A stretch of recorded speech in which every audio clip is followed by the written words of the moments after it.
So, Thogdon, how did your interview go then? Well, I didn't so much go as when. It just went out of control. I wasn't in control. I just couldn't get a word in edgeways. It went a little bit something like this.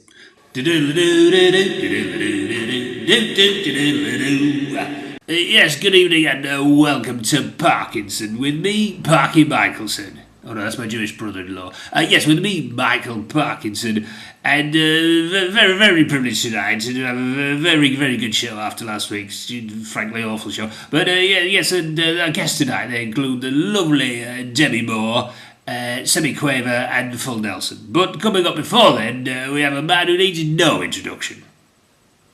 I'm going to need some sort of introduction because people know what I am, but they don't quite know who I am. So of course, it's written on a piece of paper there, just written there. Right. It's written yes. how it's pronounced. A man who needs no introduction, none other, of course, than my first special guest tonight, Mr. Thogdon Atwatte. No, read it again. My first guest tonight, a man who needs no introduction, is, of course, Mr. Thogdon Atwatte. No, it's written, it's there. It's not Thogdon Atwatte. Double T is French. It's written. It's Artois. Atwatte. It's Thogdon like the beer. Well, I do like the beer, and I like a nice glass of wine, and maybe a glass of sherry with my wife, Mary. Lovely. Yes, she is, Harry Mary from the dairy. And, she's got tattoos in places where I didn't even know they could tattoo you. But Yes, or have places. Or have places, indeed, yes. But anyway, moving swiftly along, how did it all begin for you? Well, I'd like to show you how it began for me by the fact that it did. Because next week I will be actually working at the Scarorama, the Horror of Norwich, in a capacity of scaring people. And I always wanted to do that since I was a little boy. And I like being scared and scaring people, and particularly I used to watch Doctor Who. Yes, because I invented Doctor Who, I'm sorry, Michael, no, that was Sidney Newman in 1962. I think you'll find, actually, Thogdon, it was me in 1959 that I created Doctor Who in a shed in Barnsley.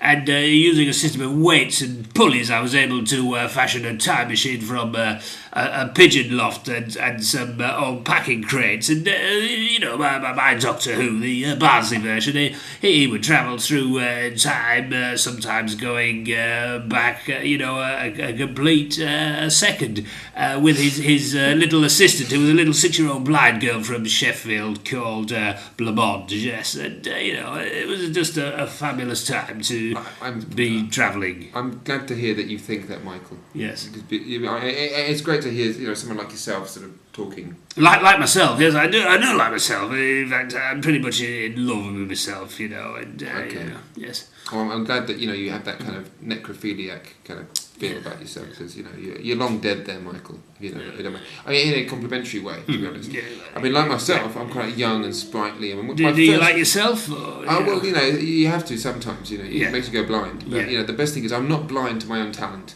Because I realised, since I'm a little boy, and I have been a little boy, that I actually went up to my parents once with and to try and scare them, and I got a sandwich. And of course, the sandwich is another one of my inventions, I think. No, Michael, I mean, you didn't. No, that was the Earl of Sandwich in 1722. That's because the year 1722 was another one of my inventions, and everything invented in my invention, as it were, is under my copyright. So, the sandwich was one of mine. To begin with, I didn't get it quite right, because I had 2 slices of ham with some bread in the middle.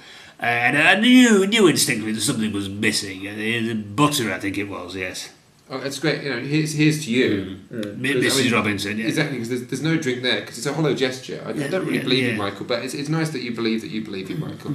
Because to be honest, I think the reason I want to scare people is that my parents, who in a part of my generation, who in fact invented me. Well, no, you might think that, but in fact, I invented you in a kind of Dr. Frankenstein type manner, because you are in fact Thogdon Atwatte. You are the world's first test tube baby, but I couldn't lay my hands on a test tube at the time of your inception, and so I used an old pickle jar.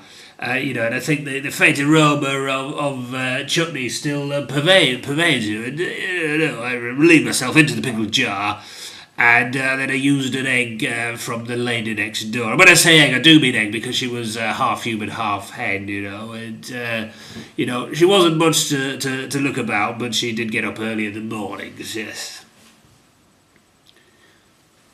I don't know what to say. You mean you're my dad? Well, that's right, son, yes. Well, thank you there, Thogdon Atwatte, a man who has many talents, a lot of them very, very deeply hidden, if not disturbed. And coming up on next week's show, we have a lovely number of guests, including music from the lovely Zana Crawl, who's crawling in from somewhere, and Jamie Cullum, who'll be accompanying her on the piano. Could be worse, he could be playing it. Well, of course. Thank you for basically coming on to see my show, the Thogdon Atwatte show here. Thank you, Michael. Thank you. Oh, Mary, do it to me, Mary from the dairy. Oh, God, yes, oh, God. I'm so glad I had that vasectomy. Oh.